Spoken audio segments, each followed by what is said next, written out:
In a small town in Ohio, Friday nights were sacred. They were all about football. You could feel it in the eye, the glow of the stadium lights, the roar of the crowd, the smell of popcorn mixing with the crisp scent of autumn leaves. For Alex, the team's star quarterback, this was his entire world. It was everything he had ever known, everything he was expected to be. But then, everything changed when Ryan arrived. Ryan was the quiet new student from California, and he had joined the marching band. He wasn't like anyone Alex had ever met. He had this incredibly sharp wit, the kind that could make you laugh when you least expected it, and these gentle eyes that seemed to see light through you. And his saxophone. When he played, it felt like he was pouring his entire soul into the music. At first, their connection was almost invisible. Just a quick nod in the crowded hallway between classes. A shared, shy smile after a long, grueling practice. But soon, Alex found himself making excuses to linger near the band rehearsals. He'd pretend to be stretching or reviewing plays, but really, he was just there to listen to Ryan play. That saxophone seemed to sing a song that spoke directly to him.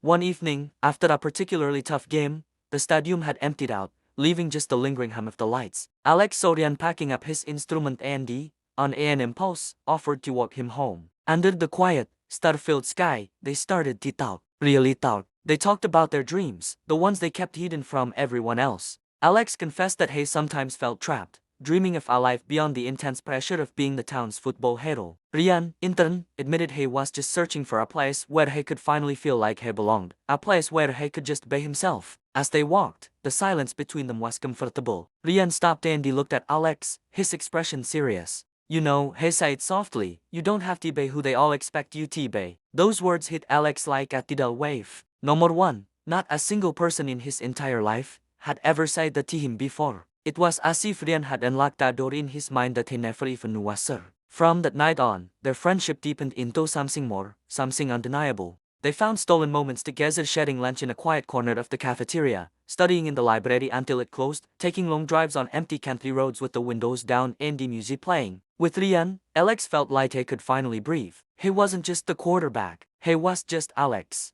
And he was falling in love. But this was a small town, and the secrets have a way of not staying secret for long. Their closeness didn't go unnoticed. Whispers started to follow them down the school hallways. Rumors spread like wildfire. Some of Alex's teammates started making jokes, their teasing laced with a sharp, cruel edge. The pressure mounted, and Alex felt like he was being torn in two. On one side was the perfect image everyone had of him, the strong, confident, all-American quarterback. On the other was the truth of his heart, a truth that was becoming more and more impossible to ignore. Seeing the conflict in Alex, Ryan started to pull away. He was terrified. He was afraid of being the reason Alex lost everything he had worked so hard for: his reputation, his friendships, his future. One evening, his voice barely a whisper, Ryan told him, "You can't do this. You don't want to ruin your life." The pain in his eyes was unbearable, but Alex looked right back at him, his own voice steady and sure. "You're not ruining it," Alex replied, his hand finding Ryan's. "You're saving it." In that moment, he knew what he had to do. He was done being afraid. He was done living for everyone else. The night of the homecoming game arrived. The stadium was packed, the energy electric.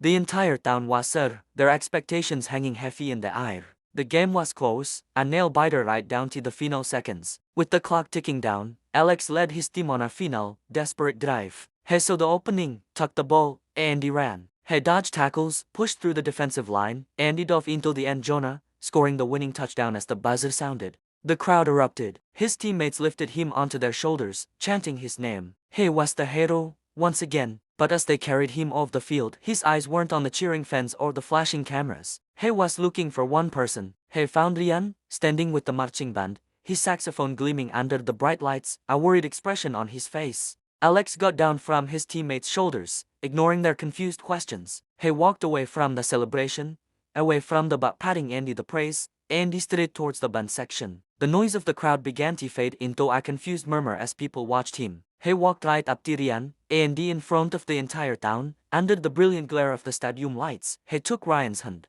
A wave of gasps rippled through the stands. A shocked silence fell over the stadium. But Alex didn't care. He looked at Ryan, whose eyes were wide with a mix of shock, fear, and hope. Holding his hand, Alex felt a sense of peace wash over him. For the very first time in his life, he felt completely, utterly free. He wasn't the quarterback. He wasn't the town hero. He was just Alex, holding the hand of the boy he loved. The weeks that followed were complicated. The noise from that night eventually quieted down, but it never completely went away. Some people in town judged them with cold stares and the harsh whispers. Friends who thought he had disappeared. But others, the ones who truly mattered, surprised him. They offered their support, a quiet smile, a nod of encouragement. Through it all, Alex and Dirian faced it together.